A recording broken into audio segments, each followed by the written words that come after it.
Shields up, Ironbreakers. Rurikhan here coming at you with a very special episode of the Cast.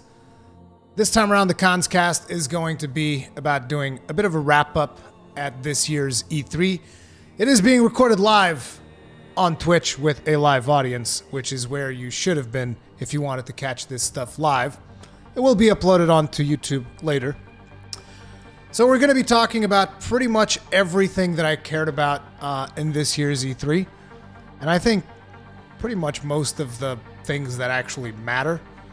I'm going to be talking about every game that even got like a mention at E3 that I personally care about, which does not mean that I'm going to be talking about every single game. It's just like every game that I have a modicum of interest in. But before we get to the games, I feel that we should talk about the different press conferences and address those, because everybody always likes to rate the press conferences. So I guess we can like score them as well, even though I don't do scoring for just about anything, but I will score press conferences. And the very first press conference that we had this year was the Xbox press conference, which if I had to rate the Xbox press conference, I would give it an R for Reeves, Keanu Reeves, because that's like the most important thing that happened in that press conference was Keanu Reeves coming up on stage and announcing the release date for Cyberpunk 2077. There were some decent announcements at the Microsoft press conference. It was an okay press conference. I don't think it was like a big banger. I'm sure that anybody that owns an Xbox is like, oh, friggin' Microsoft won, and you're wrong, and I hate you. And that's okay. It's okay to hate me because you think Microsoft won. I don't care either way. I don't think their presentation was like super outstanding. It might have seemed outstanding on the virtue that E3 was just pretty much lackluster all around this year, which is also why a lot of people are saying like Square Enix won E3 or Nintendo won E3. I just think that E3 was not particularly amazing. That's the way that I personally feel. Now, there's a lot of really good games that were talked about and a lot of games that I'm excited for, but it just overall, you know, I felt like there weren't that many surprises, that many like really big surprises, apart from motherfucking Keanu Reeves jumping up on stage. Oh, yeah. So that was the Xbox press conference. Keanu motherfucking Reeves. It was all right. Then we had the Bethesda press conference, which I would have to give an F for fake, because that's what it felt like. It felt like an extremely fake press conference on account of the fact that I would wager about 70% of the audience at that press conference were Bethesda staff, and the other 30% were just like people that love everything Bethesda does, regardless of how good it actually is. That's the way that I personally feel about the Bethesda press conference. I thought it was ridiculous. I thought one of the things that really annoyed me personally, was how Todd Howard jumped up on stage and he's like, he cracked some kind of a wise joke like, I can't believe you guys are still here after all the shit we put last year. And I'm just like, so this is okay now? It's okay because Todd Howard comes up on stage and cracks a joke about how self-aware he is about how much Bethesda fucked up on Fallout 76 and Elder Scrolls Blades and whatever else. And that's fine because Todd Howard goes up on stage and makes a joke about it. And I'm just like, I don't think that shit's funny. I don't think that shit's funny at all. But everybody's just like cheering, like, yeah, amazing. And then they go like, oh yeah, by the way, we added NPCs to that Fallout 76 game. And everybody's like, yeah, this is the best thing ever, yeah. And I just felt such an amount of disconnect. I thought I was in the friggin' Twilight Zone. Like if we got, those of you that were watching the live stream, you guys will know that I just like felt like I was in a parallel dimension or something. And then top it off, they're just like, and we're doing the friggin' Battle Royale thing as well. 52 player Battle Royale, boom! And everybody's just like thunderous applause and roaring cheers. And I was just looking at it completely dumbfounded, like, what the fuck is going on that everybody's just like cheering this shit on? I don't know what is going on with that press conference. Naturally, they also had a couple of good things that they did announce. But still, the conference in itself as a whole, I felt was a complete failure. It failed to excite beyond Doom Eternal. And Ghostwire Tokyo also had a cool presentation. It also made me intrigued. But, oh yeah, and there was also that other game. What was it called? Deathloop, which we will talk about later in the show. But yeah, it's just, as a whole, I would give this press conference an F. Complete and utter failure. And to top it off, at the end of the conference, they're like, oh, also we're getting in on that cloud business with our Orion technology. I'm like, yeah. You guys that make like the buggiest fucking games on planet Earth, you're the ones who are going to solve the problem with streaming technology, with input lag, with data caps and the constraints of different ISPs. Yes, of course. I'm sure Orion technology is going to be the best for streaming. Maybe this video won't age particularly well. That's the way that I personally felt about that stuff. So yeah, Bethesda gets an F for fucking up. Then we have this video, which apparently is inappropriate for some users. This was the Devolver press conference, which is the best. It's just the best. Like, you just look at the footage that is going on screen right now, which is the perfect encapsulation of the DC, what I like to call the DCU, which is the Devolver Cinematic Universe. And they just have the best press conference. Like, Devolver gets S+++. I mean, I don't know what kind of rating system we're using here, but whatever we are using, Devolver gets the highest possible grade for having the best showing at E3, period. And anyone who disagrees is just wrong. You're wrong, okay? And it's okay to be wrong, but you're wrong. Because Devolver had the best showing. Carrion over here clearly agrees. This Carrion game, by the way, actually looks like it's a lot of fun. But yeah, that was Devolver Digital. Their press conference was the best, and anyone who disagrees is wrong. So Devolver Digital wins E3. Again, they always win E3. Then you have the PC Gaming Show, which, to be honest, I never really know what to say about the PC Gaming Show because I never really watch it. And let me tell you one of the reasons why I don't watch it. The first time that I actually watched the PC Gaming Show was in 2015. I was actually at Los Angeles when this was happening. I had just spent a long day, covering other press conferences that I had actually been invited to. I wasn't invited to the PC Gaming Show one, but I was in my my room. We had an Airbnb set up. So I was in my room, and I just laid in bed, and I was like, okay, let's go watch this press conference. And I kid you not, 5 minutes into it, I fell asleep. So I think that the PC Gaming Show gets like a C. It's okay. It's okay. Because they have day 9. So there you go. You get a C because I should have given it a D for day 9. That would have probably been cooler, but I'll say, no, the PC Gaming Show is all right. I don't really care all that much about it. It's just they tend to drag on too much. It's like, let's talk about all of this stuff. And they also, I don't know if they did it this year or not, because again, I didn't actually watch it all the way.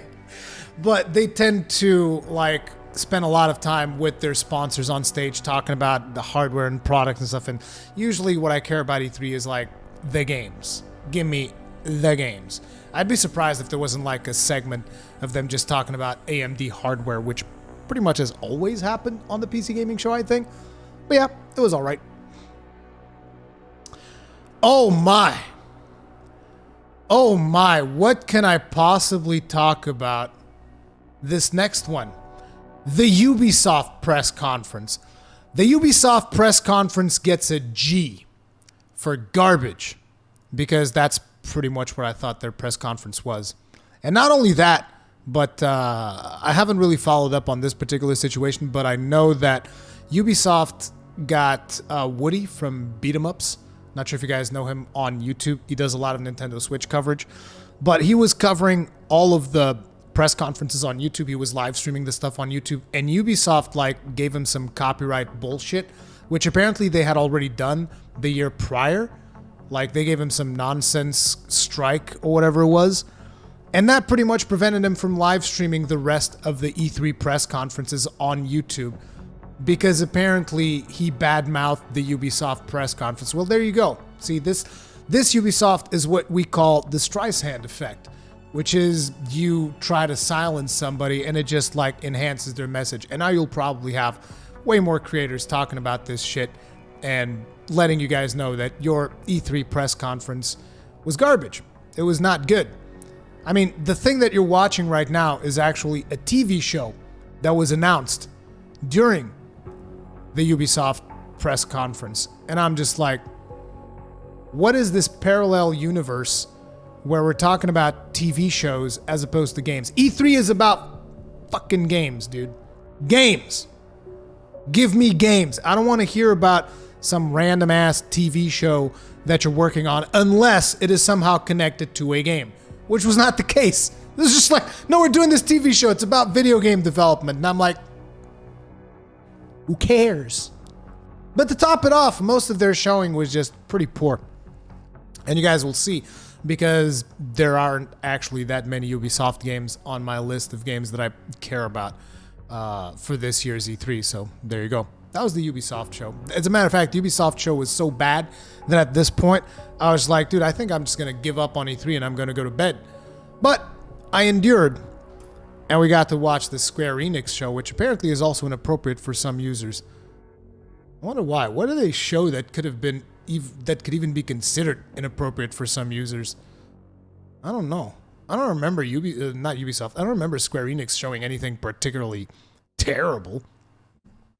But anyway, the Square Enix press conference was actually really good.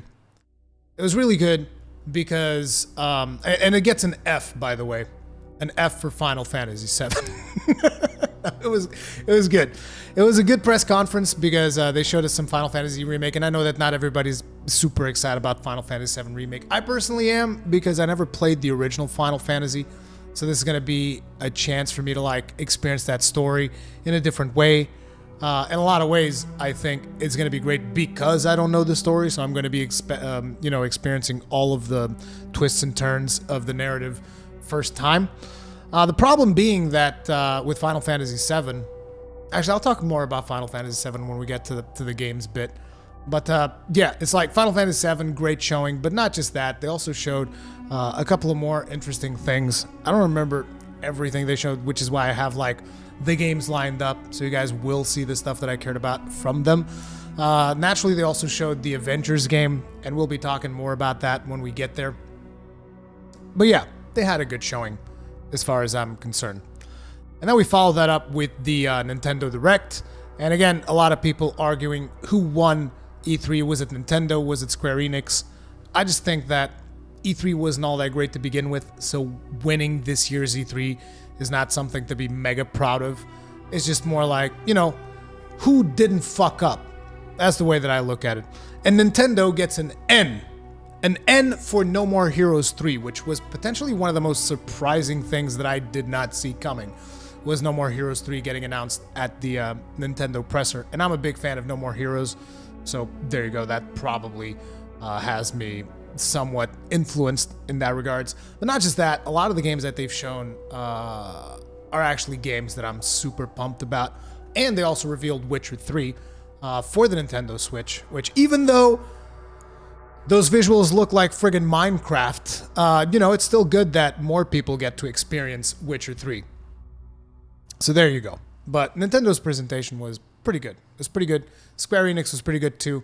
And naturally, Evolvers was the best. And everything else is like, you got Microsoft being okay, and everything else was trash.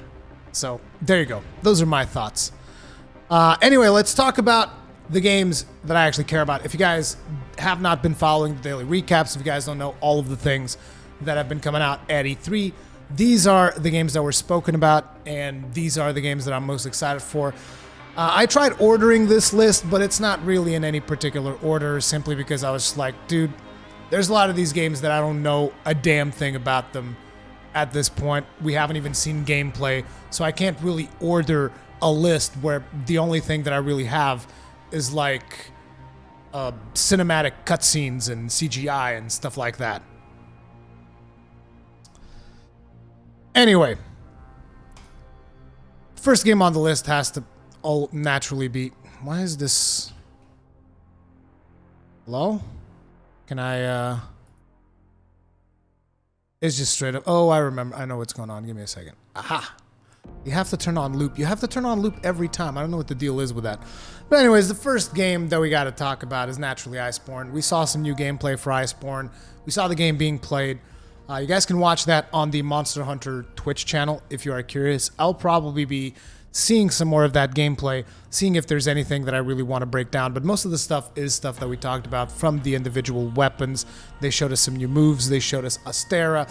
They showed us a photo mode, which is something that I asked for since the very first beta for Monster Hunter World. I was like, we need a friggin' photo mode, please. They're bringing that into the game, and that is pretty awesome. I can't wait to, just like start grabbing pictures all over the friggin' place. The new location for Monster Hunter World looks amazing. And it's just like, you guys know me. This is probably the thing that I'm most hyped up for. This is probably going to be the thing that I'm going to be spending the most time playing, hands down, of anything that was pretty much at E3. So, and expect to see more videos on Monster Hunter World Iceborne, because I'm going to be looking over some of the gameplay that they've shown, and I will be breaking some more stuff down for sure. Then we have the Unavoidable From Software game. From Software is making another game, and it doesn't really matter to me what From Software is working on. I know that it's going to be awesome. I know that I'm going to be interested in it. So it's just, we don't really get a good idea of what the game is from the footage that is being shown. We know that this is in collaboration with George R.R. Martin. It is going to be about Norse mythology, and it is going to be an open world game. It is going to be the biggest game they've done up until this point. This has been confirmed by Miyazaki in an interview. This is the largest game they have ever done, and it just looks like it's going to be very, very interesting. But we will have to wait and see. Looks like they're going to keep on going with the theme of the chopped off limbs. Because you can see the chopped off hand, you're going to see a character that's missing an arm. It's like, what is... Kegren has even made the question, like, what is it... Was it Kegren? I don't know. Someone asked me, what is it with friggin... I think it was Kegren. What is it with friggin Hidetaka Miyazaki and chopped off arms recently? Like, look, there it is. Anyway, yeah. This is definitely one of the things that I'm most hyped up from E3. You got Iceborne, you got this. These are probably my two most hyped up things that were talked about at E3. Next up, I'm pretty sure that this is going to be Cyberpunk, right? Because I'm also pretty pumped up about Cyberpunk. I think everybody is pumped about Cyberpunk. It's like, I think you'll find it hard to find a game that more people are excited about than Cyberpunk. It's just CD Projekt Red has proven themselves, so people already know that whatever comes out of Cyberpunk is going to be a quality product, is going to give you a lot of hours of playtime, and it is not going to nickel and dime you or, pop up a friggin' in-game store in the middle of your game like, another game called, for instance, Assassin's Creed Odyssey. Assassin's Creed Odyssey just like pops stores in the middle of your quest like, hey, I got them Helix points for you, buddy. That's not going to happen with Cyberpunk. So I think that's one of the things. People just want a really good single-player experience, and they know they're going to get that with CD Projekt Red. And the game just looks friggin' awesome. As well as with the trailer that we've gotten, we see one character die, which, caused me to question, like, so does this mean if you make the wrong choices, this character dies? Is there a scenario where this character gets to live further into the game? That is definitely something that is a very interesting prospect, just the choices that you'll be able to make throughout the game. And it's also been revealed recently, I believe, that you can play through the entirety of the game without killing anyone. You can do like a full pacifist playthrough if you want to, so that's pretty sweet. Yeah, Cyberpunk. Pretty pumped up about that. Nintendo, in the last announcement that they did in their press conference, announced a follow-up to The Legend of Zelda Breath of the Wild, which to me was the best game in the year that it came out because it just refreshed the formula so much and refreshed the formula of what an open world game could be, as opposed to it just being like a set of tasks that you go through. You know, the concept of organic exploration, the concept of actually going on an adventure. So the fact that they're doing a sequel to it, I'm excited. Not as excited as I was for Breath of the Wild itself, because you know me, I like new experiences. I like people to just try out new things and take chances, which is something that Nintendo clearly did with Breath of the Wild. But just doing a straight up sequel, I don't know how many chances they're going to be able to take with that. So we'll see. Like, if they just use the same formula that they used in Breath of the Wild, it's not going to feel as refreshing. Sure, it's going to feel great to play, but it's not going to feel nearly as refreshing as Breath of the Wild felt, because it was like this whole new thing.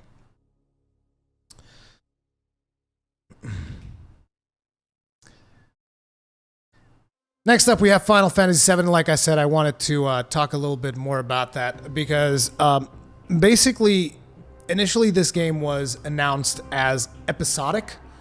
Now they're not really using the language of episodic. They're just saying, oh yeah, this is the Midgard part of the game. And as I told you, I've never played Final Fantasy VII, so I have no concept of how much that is into the game. But a lot of people have told me that like Midgard is a very small section of the game. At the same time, Square Enix is also saying that, yes, but we've greatly expanded it, we've added new things, etc., etc., etc. Now, that remains to be seen whether or not those new things are quests that are actually going to be interesting to do, that are quests that actually tell, a good story, that give you good background information, and are actually interesting to engage in, or if they're going to be repeatable activities, open world style, checklist shit that nobody really wants to do, you know? We don't know what it's going to be like. Either way, the combat itself of the game looks amazing. The boss battle that they've shown looked really, really cool. The swapping of the characters, the way that the combat works. The visuals also look very impressive. I think particularly for people that have nostalgia for Final Fantasy VII, I think this is probably like something they would greatly enjoy. But again, I don't know what is everyone's opinion. I know that the God Emperor from the Ironbreakers, I know that he's pretty upset about it. He's like, the bastardization of Final Fantasy. But then again, he's one of those guys that's like, back in my day, my Final Fantasy was one game. So yeah, I think overall, the feels that people have towards Final Fantasy VII Remake appear to be pretty positive. Whether or not that is the case remains to be seen. Another Final Fantasy thing that I did not put in this list of games was Final Fantasy VIII. But I figured since we're talking about Final Fantasy VII, we could talk about 8 as well, which is the fact that they say, oh, we're remastering Final Fantasy VIII. But when I paid close attention to the footage, I'm like, I mean, you still have the 4:3 aspect ratio. This looks like the PC version that I played back in the day, because I have nostalgia for Final Fantasy VIII. Final Fantasy VIII was actually the first Final Fantasy that I played, so therefore that is the Final Fantasy that I have nostalgia for personally. And that version that they've shown at the Square Enix press conference looked just like the PC version that I originally played, and I was just like, particularly after you see Final Fantasy VII getting this awesome looking remake and this treatment, and then you see what they're doing with Final Fantasy VIII. And it's like, I guess people who like Final Fantasy VIII are just like second-class citizens, huh? I guess that's how we're treating them. All right, then. But the good thing about Final Fantasy VIII, I guess, is that it's also coming out for the Switch. So, you know, I like games coming out on the Switch. I like having a big library of games on the Switch. So that might be something that I pick up there just to relive the nostalgia a little bit. But yeah, Final Fantasy VII. I'm personally pretty hyped for it. I don't know about you guys. This is going to be coming out on the 3rd of March. I guess I should have been talking about the release dates. Cyberpunk is coming out on the 16th of April. Elden Ring, I don't think has a release date yet. It's probably some point 2020. I'm pretty sure it doesn't have a release date. And Iceborne is coming out on the 6th of September or the 7th of September. Like, there's so many dates, so many games that at this point I'm just like kind of losing it a little bit. Okay, so this is still Final Fantasy. I was just double checking. This next game is Code Vein, received a release date of 27th of September. Pretty much every single game that I care about, or almost every single game that I care about, is coming out either on September this year or March next year. That's pretty much how everything is working. Okay? So, there you go. Either way, Code Vein looks pretty damn good, in my opinion, from what I've played from the network test. I'm excited. The one thing that I always have complaints of is the weight of the combat. I wish the combat felt more weighty, which is also a complaint that I've had from God Eater 3, but, you know, it is what it is. I've already seen the combat, I've already experienced the combat, and what I really like is the character customization and all of the stuff that you can kind of like, that you can basically get your character to be in terms of the spells that you use, in terms of the weapons that you use. I think the game is still going to be worth it. The story also looks interesting. Whether or not that is going to be the case, we shall see on the final version. I will definitely be playing it. I will definitely be streaming it at some point, because I'm not sure if it's going to be at release, because you guys know, on September, I'm all about that Monster Hunter World Iceborne, baby. All about that Iceborne. Then we have to talk about Ascension Chain, which they've actually showed a significant chunk of gameplay at the Nintendo press conference, and this game looks friggin' amazing. Like, just the gameplay of you swapping between the, what do they call it, the Legion? You swapping between your character and the control of the Legion and being able to wrap the enemies around in the Ascension Chain. Just all of the different attacks that you can do, swapping between your cop glow stick, I don't know what the hell to call it, and the gun that you can shoot. It just looked really cool. And the interesting thing that I was not aware is that you can actually customize the look of your character. Even though your character is going to be brother and sister, there's going to be always two characters which are going to be a main part of the story. You can customize the character that you play as. You can change like his hair, you can change skin color, all of that stuff. And again, it's Platinum Games. It's pretty much a no-brainer when it comes to combat. They do really, really good combat. And they definitely seem to be doing something new with this whole concept of you controlling this Legion creature and how that plays out. It's just, the combat is what really gets me in this game. I don't even know the exact like mission structure, if it's going to be open worldy or what the deal is. I don't think it's going to be as linear as Bayonetta. I think it's going to be a little bit more in line with what we've come to expect with open world games, but whether or not that is going to be the case remains to be seen. I haven't done a tremendous amount of research into it, but I am pretty pumped about it. I think it looks really good. Oh, looks like we got another game that might be inappropriate for some users. I wonder what game this could be. I'm lost. Too many games, you guys. Just way too many games. Oh, Outer Worlds, dude. The Outer Worlds. Oh, man. I am super pumped for this one. Like, this looks like right up my alley, with your character traversing through different planets, being... you're going to have the option to basically be a bad guy, be a good guy, be somewhere in between. And I like games where you get to make those kind of moral choices. And in this one, it looks to be particularly interesting. The combat actually also looks really good. We've gotten to see some gameplay during E3, where you actually see some of your partners doing like finishers on the enemies and stuff like that. And it just looks good. The choices, I think, are going to be fun. There's going to be a lot of humor in it as well. It just seems like it's going to be a better version of what Fallout could have been, I guess. And to me, that's a good thing, because I did enjoy Fallout 4, but I think that I'm going to be enjoying this a whole lot more, at least from the footage that we've seen, because this one is way more into sci-fi and spaceships and flying around, and that is much more up my alley.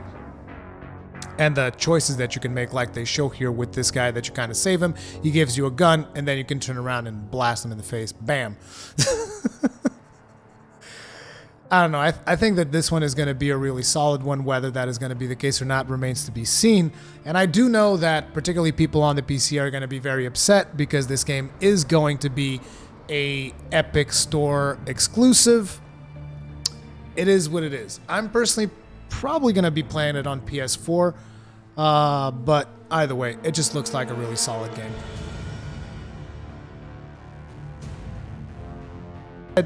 It's coming out September 13th, and I'm all about that Iceborne in September. September is Iceborne month. You know what I'm saying? I forget what some of these games are, because there's just so many games that I saw that I was like, you know what? I want to check this bad boy out. Which one is this one? Oh, wait, this one is Anunnaki, I want to say. If I'm not mistaken. Yeah, I'm pretty sure this is Anunnaki. This is the next game from the Tokyo RPG Factory. These are the people that brought you I Am Setsuna and Lost Sphere. And this time around, they're bringing a more action-y RPG. It's not really turn-based this time around. Plays a lot more, I want to say like Diablo, but I don't think that's an accurate description. It does look isometric, but yeah. It looks very interesting. I personally can't wait to get my hands on it. I think this one is definitely a solid one that you will want to keep your eyes on for the Switch. It almost looks like it's got this theme similar to Xenoblade Chronicles 2, where you had like a blade, so to speak, which was a character that was associated with you that was also a weapon. At least that's the kind of vibe that I get from these characters that are running around with your protagonist character. So yes, I'm very curious for seeing more about this. It is pretty much a single-player game. Like, some of you might be seeing the footage like, oh man, this would be great with co-op or something. No, this is just straight-up single-player.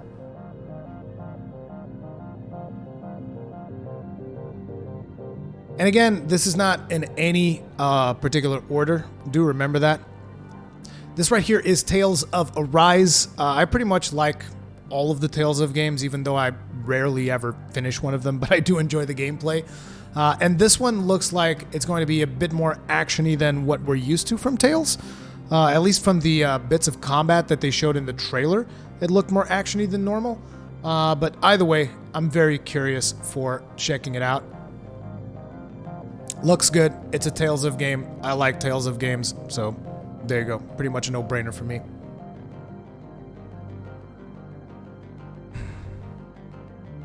Okay, so this next one is actually new IP. This was announced at the Square Enix press conference, and it is going to be, I believe, a third-person co-op shooter. And I say I believe because there's not all that much data out about this game yet. You know that it's going to have drop-in, drop-out. One of the things that has me concerned is the fact of whether or not this is going to be a live service game. So it's like, is it going to be live service, or is it going to be like optional co-op with your friends should you want to? Like, are you going to always have to be online? That is one of my biggest questions about this particular title, because I would rather it not always require you to be online. Like, I would rather more games fell in line of the optional co-op as opposed to like, no, you connect to our servers and it's going to be great, and we're going to support this game for 1,000 bazillion years with all the, again, you know, I'm not saying that is the case for Outriders. We actually don't know at this point because they haven't really announced their business model or anything of that nature, but it is going to be a third person. I think third person, I'm not sure if it's first person, but from the footage that we've seen some footage of them like developing the game in the studio. And I want to say that I saw a third person perspective, so I suspect third person action shooter co-op. So it has me curious. It has me very curious about what that is going to be like.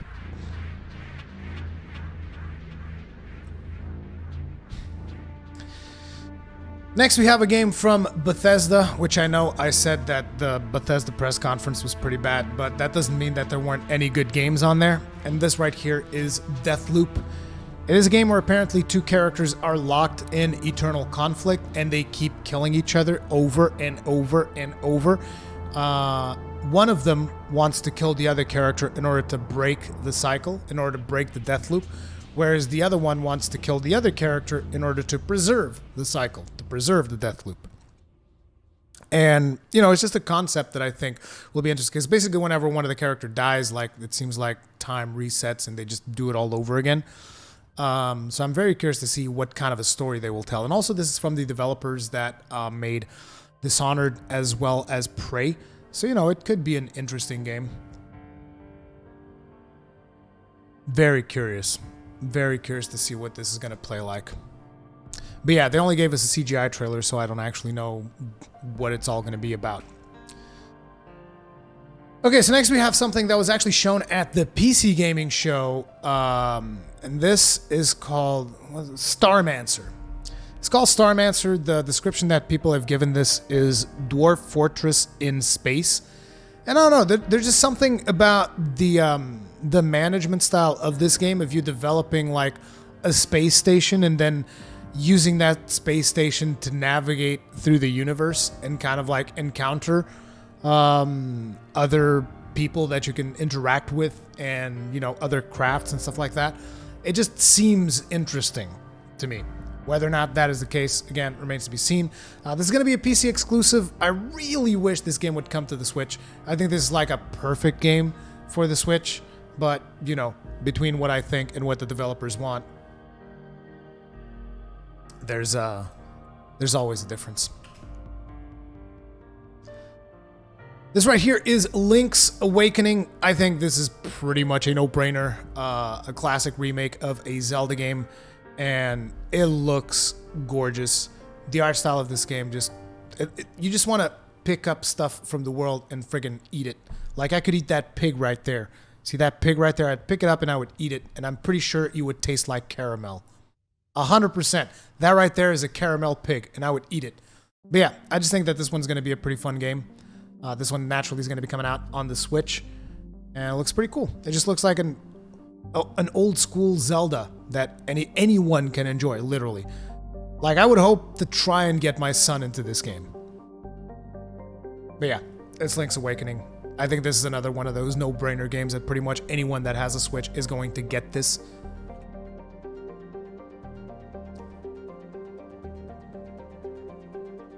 This right here is Wolfenstein Youngblood. These are games that I think are really good, even though I don't tend to play them all that often. Like, I played a bit of Wolfenstein 2 on the Switch, and I thought it was friggin' amazing. The action, the soundtrack, just about everything about it is amazing. So I'm pretty sure that this one's going to be co-op for 2 players with the daughters of BJ Blazkowicz. I think it's going to be a lot of fun. They appear to have some really good banter as they are murdering Nazis left and right. So I think this, for fans of Wolfenstein, pretty much a no-brainer. Just get in there, particularly if you have a friend that's also a fan of Wolfenstein. Most likely you've always wanted to play co-op in a game like this. So the fact that they are doing it sounds pretty good to me. And I'm pretty sure that the next one's going to be Doom Eternal, because I have these two clumped in together. I loved the 2016 edition of Doom. I'm yet to finish it. I still haven't finished it, but I loved, you know, just like going back to old school. It's like old school FPS meets a couple of new parkour moves and stuff like that. Old school FPS meets mobility and just like the glory kills and all that stuff. I loved it. And this time around, not only you get to go to hell to kill some demons, you're going to go to heaven too to kill some angels. And, you know, it's always nice to have that variety, you know, because why should the angels always be the goody two-shoes, right? Just go to heaven and kill some people as well. Kind of like we did the same thing back in Diablo, if you guys remember. Diablo 3, we also go to heaven. We kill a bunch of angels. They deserve to die too. It's not all about killing demons, you know? It's not just about slaughtering Satan's minions. You gotta kill some angels every now and then. And they're adding even more mobility options on Doom Eternal. That appears to be one of the big themes of him, like jumping, grabbing the poles, having these crazy strafing dashes, as well as like more movement options while you're in the middle of a jump. So, you know, sounds good to me. More glory kills, more gore, more slaughtering demons. I'm all about that. This one is the Ghostwire Tokyo game. I have it on my list mostly because I'm curious about what it's going to be. They're talking about how there's people vanishing in Tokyo and you have to solve the mystery by interacting with spirits. There's going to be good spirits, there's going to be bad spirits. You'll have to kill the bad spirits and you'll have to figure out how the good spirits can help you. I don't know, because the thing is, we only really have the CGI trailer. They're not really giving us a whole lot to go on in terms of gameplay. So again, it's just here out of sheer curiosity. And also because the presenter for this game was pretty friggin' amazing. So It just makes it to the list because of the presenter, of course, because that's the way these things work.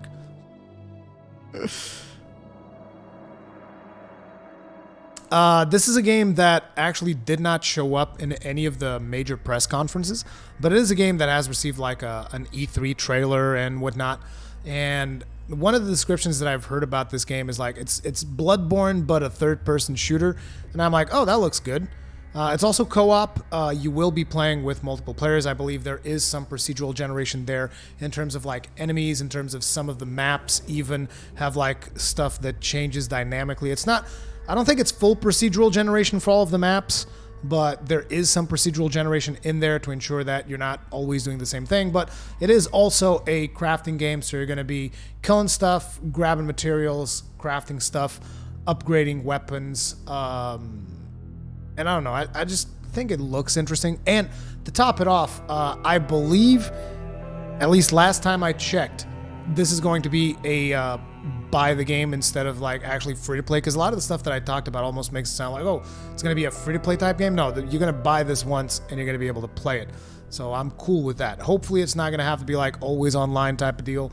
And yeah, and you can also solo in this game if you want to. But they did say it is going to be considerably harder than having multiple players with you. I think the music might have been a little bit loud there. Sorry about that.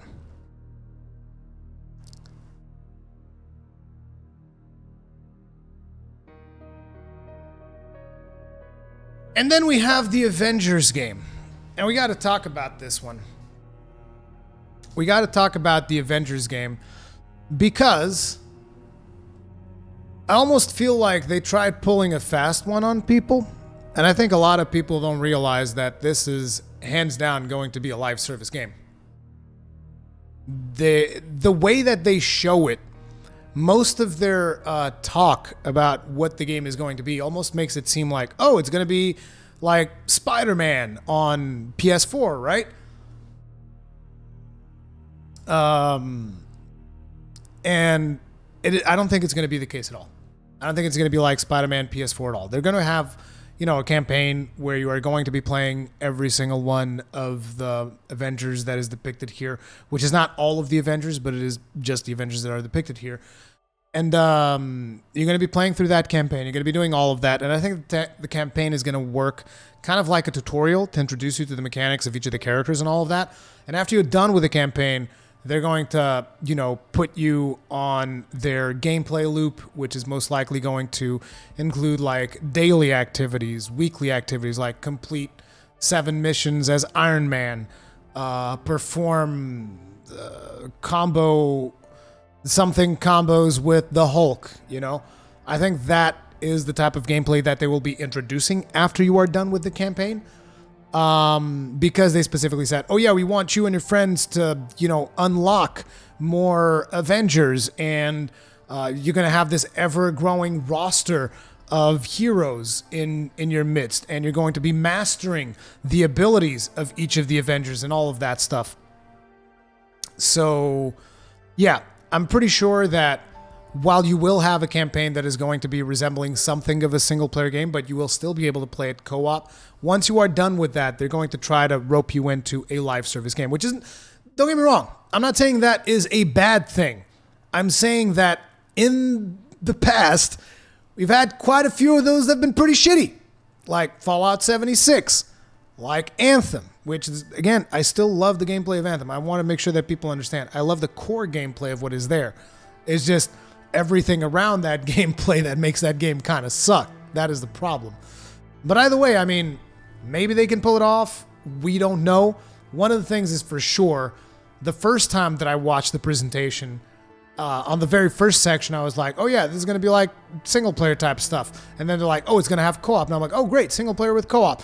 And then they said, oh yeah, and our game's not going to have random loot boxes or pay to win scenarios. And I was like, wait, what? What? It's like we were talking about this thing here, and then you just like started talking about this other thing over here, which is a completely different game than what I would have expected from this particular title. Which, again, I think it's something that a lot of people might have not even realized because of the language that was used in that particular press conference. But again, I could be wrong, because nowadays I guess gamers are becoming more and more aware of when companies are trying to bullshit them. I'm not saying that the game's going to be bad. Like, for all intents and purposes, it looks friggin' amazing. And I'm going to be checking it out for sure. But I am very suspicious of the fact that they were super hesitant to let everybody know, oh yeah, this is a live service game, We'll see how that pans out for them. I hope it's optional. Again, I hope that you can just play this thing completely offline, not have to worry about server access or anything like that. So yeah, it is what it is. It was just one of those things where I was personally surprised at oh, looks like this is going to be a live service. Huh, okay. 11 minutes. Oh, it's the Watch Dogs Legion. So yeah, amidst all of the garbage that Ubisoft talked about in their press conference between their garbage mobile game called Elite something, I forget what it was named. It looked so bad. It's like the same way that they usually have open world with a different skin, the game. That was like mobile game with a Ubisoft skin, the game. I was like, Jesus Christ. But in the middle of all that, there is something to Watch Dogs Legion that I think is interesting. The mechanic of being able to recruit different characters and playing as different characters. I think there's definitely something there, with some of them being infiltrators, others being hackers. I'm pretty sure everybody's seen the gameplay of the old lady. As a matter of fact, we can just scroll forward here and see the old lady gameplay, which was pretty friggin' awesome. You can just play as an old lady who is also a hacker, and she's got a robot, and then she tases some of the cops. The robot just flat out a face hugger, zapped that dude straight in the face, shot that dude in the ass, bam, and then goes in and hacks. But yeah, it is. You gotta give it to them. When was the last time you'd think you'd be playing and the protagonist was going to be an old lady? So, I think I'll give him some points for that. And they did make me curious about the next Watch Dogs. So we'll see how that pans out for them. But, yeah, it's another Watch Dogs. It looks like it's going to be interesting. It's got some interesting mechanics. I just hope they don't do the age-old thing they do in every single open world game of theirs, which is oh, you've unlocked this one activity. Here's 1,000 more throughout this whole map. Also, make sure to climb on top of these towers. Hack them. And it will reveal more activities that I hope it's not that. Please don't. Really. Curb your open worldness just a little bit. Just a little bit. Maybe I'm in the minority there. Maybe a lot of people actually like the amount of busy work that Ubisoft has them do in a lot of their games. It's just, that stuff is getting old for me. And then Ubisoft announced their own version of Zelda Breath of the Wild. It's called Gods and Monsters. And instead of playing as Link, you play as Pit.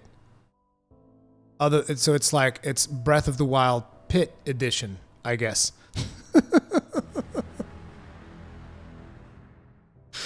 I mean, just straight up, you can tell that the art style heavily inspired by what Nintendo has done with Breath of the Wild. The gameplay style, we don't know exactly what it's going to be like, but most likely an open world game where you're going to be fighting monsters and you're going to be controlling a god. So, yeah. I can't wait until I'm playing this game and then immediately after a big moment in the story, just like they did with Assassin's Creed Odyssey, they'll be like, oh, by the way, we're giving you 200 Helix points, which you can't really use to buy anything, but just kind of tempt you to get into our in-game store and buy yourself, maybe put in some more money and get yourself an XP booster or something like that, Get yourself a little bit of a money booster, man, Give you a little single-player experience, a little bit of that microtransaction taste. Left such a bad taste in my mouth, dude. I have no idea. Now here we have the next game from Clay Entertainment. This actually looks very interesting because your character is going to be able to like negotiate with all of these different characters that you'll encounter in different situations, and it's going to be played as like this card game. And it looks interesting because everything that you do in the game is going to essentially be a card game. So you can go in there, you can fight, or you can go in there and you can have conversations with characters and engage in different tactics, and even recruit characters to fight alongside you. And, you know, it's just the different approaches that you'll be able to take on each situations. I think it's going to be very much like a roguelike. And I don't know, it just seems like it's interesting from the little bit that I've seen so far.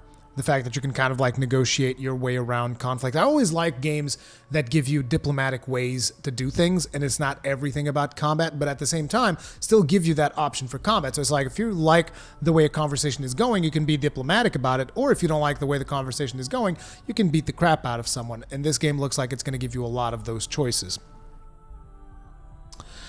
We also have Marvel Alliance 3. This looks like a really good game to just play with your friends. Like, get your friends together with Nintendo Switches and just like get together in ad hoc mode, and everybody just plays a different hero or something, and you just go ahead and you beat the crap out of some bad dudes. And I believe that you'll also be able to like combo abilities between the different characters to create different effects. Like, I think we saw something about someone setting a Wolverine tornado on fire in further gameplay. It looks good. In my opinion, it looks good. Looks interesting. I think it'll be fun to play. It's just one of those games that you just get together with friends and you just like hack and slash at it. At least that's the way that I look at it. It's a game that is more about having fun than necessarily having deep, super complex gameplay.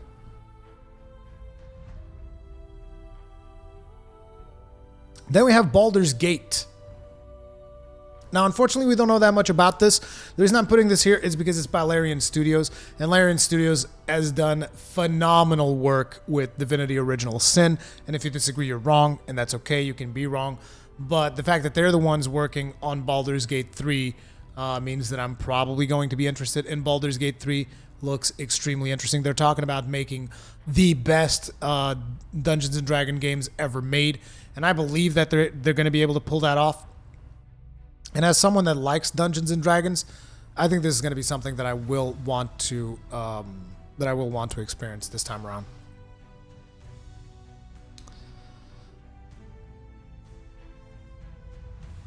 Which one's this one? Too many games, team. Oh yeah, this is The Surge. The Surge 2. So I like The Surge 1. I like some of the mechanics that they've had. I would not say that this one's like a big priority for me. This is going to be coming out on the 24th of September. But while it's not a big priority for me, it is still a game that I will want to get to at some point. Because like I said, I enjoyed the first one, despite the fact that, you know, some of the balancing on there was questionable. Some of the bosses were weird as hell. Particularly that stupid Et 209 boss that I was stuck for God knows how long. That thing was irritating as fuck. I'm getting a little bit off track here. I think it'll be interesting. I hope they keep that mechanic of you chopping off limbs and getting upgrade materials for that specific part. Because to me, that was a big deal. Like a way for you to control what you could get in terms of the upgrades for your gear. I think that was cool. And it looks like this time it's not going to be just about you navigating a facility. It is going to actually be you out in a city, which, yeah, is going to be a bit of a good change of pace. Because the other one did get claustrophobic at a certain point where just like, dude, you're always inside this friggin' facility and it's getting old, okay? The Surge. We're talking about The Surge, Z4Lex.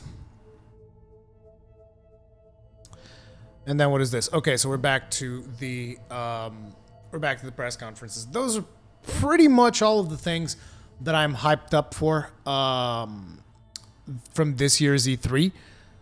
Not sure if I missed anything that you guys were interested in, but this is pretty much my wrap-up show for this year's E3. Even though it wasn't super mega banging amazing, there are still some interesting games that I'm very curious to check out, that I want to be playing when they come out. There's even more than the ones that I've talked about that I'm interested in checking out, but it's just, this is like the cream of the crop for me and even including some of the stuff that I'm not super interested in, but I know that but I believe that we're pretty good. But yeah, did I miss you talk about No More Heroes? No, you didn't. Why is No More Heroes not on my fucking list? Oh my god. See, this is why you're here. I can't believe I forgot to add No More Heroes. Jesus Christ, dude. No More Heroes. No More Heroes was probably one of the biggest surprises that I had this year. Wow, my brain is just melting. It's melting from all of the E3 coverage that I did this year. But yeah, No More Heroes 3 was a huge surprise.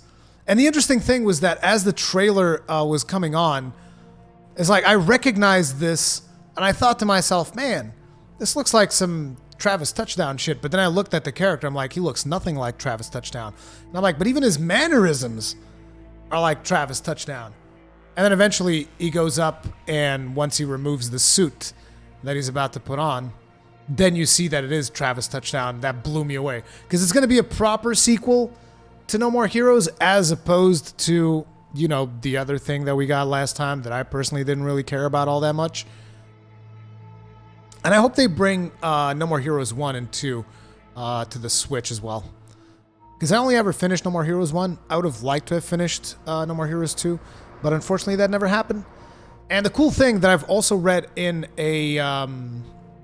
I've read in an interview that it's going to have the same motion controls that you had on the Wii, or, you know, similar motion controls, which to me is good. And some people are going to be like, oh, I hate motion controls. Like, try these ones. This is like the game that has done motion controls the best out of any game that I've ever played that has motion controls. No More Heroes is definitely the one that has done it the best, because it doesn't force you to like waggle around for every single strike. It's like you only really do it when it matters. So grossly incandescent. I do not give a shit about Monster Hunter, but even less so to SJWs. Especially the vegan Bell and SJWs. I want fucking Jeremiah.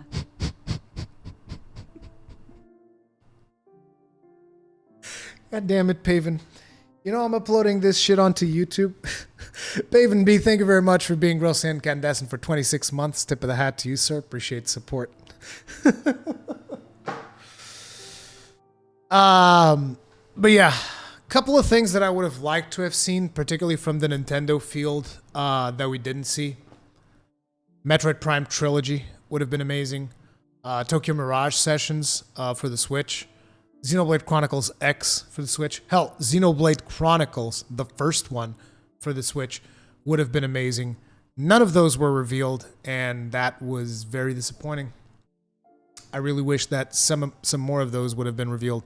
And there's a couple of more games that I wish were talked about, were not. I was hoping to also see something from Capcom in regards to Deep Down. I had this theory that they were going to be talking about Deep Down this year. That also did not take place. And there's more, but my brain is transformed into mush by this time, considering that I even forgot to talk about No More Heroes 3. But that's a wrap-up show for E3. Hopefully you guys enjoyed it. Let me know in the comment section below. Subscribe, like, all of that stuff. Peace out.